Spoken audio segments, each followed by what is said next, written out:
Ертеде Бекжан деген кісінің сүтті биесі болыпты.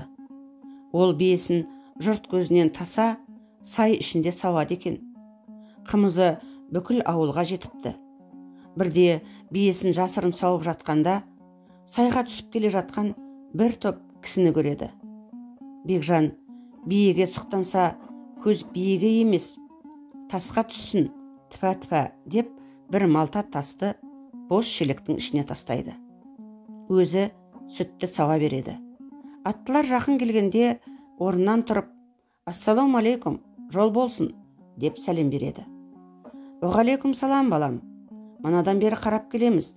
Биеңді сауып жатырсың ба, әлде иітіп жатырсың ба?» дейді топ ішіндегі ақсақалы. «Бием оңайлықпен иімейтін еді. Иітіп, әуреленіп жатырмын» деп жауап береді. «Бәсе, бізде солай ойлап едік. 2-3 бие сауым уақыт өтті. Желіні бұлақтай не қылған бие?» деп мына бір жас бала таңғалып келе жатыр еді. «Біз дес бермей иітіп жатқан шығар деген едік. Біздің болжам рас келіпті» деп қария әрі қарай жүре береді. Жолаушылар кеткен соң Бекжан бос шелекті қарайды. Малта тас ортасынан қақ бөлінген екен. Осылайша сұқ көз тасқа тиіп, бие аман қалыпты. Тіл тас жарады, тас жармаса бас жарады деген тәмсіл сөз осыдан қалған екен.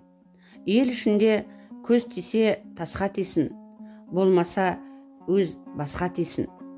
Көз өткеннің көзіне, тіл өткеннің тіліне, тіл көзім тасқа деген ырымдар бар. Кішкене балаға немесе асыл текті малға көз тимесін деп көз мұншақ, түйреуіш қадайды.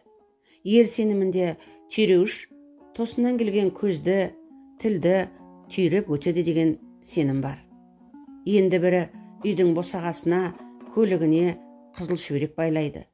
Діни аңыздарда қызыл түс Сүлеймен пайғамбардың жалауы болған деседі. Сүлеймен жын періге соғыс ашқанда қызыл жалау ұстайды екен. Қызыл тудан жын перінің қатты үрейі ұшыпты. Қазірге дейін қызыл түсті шүберекке жоламайды екен деседі. Көз бен тілден келетін бәлені ескеріп, әулие даналар сұқтанып қарама, тесіліп таңданба деген ырымдар қалдырыпты.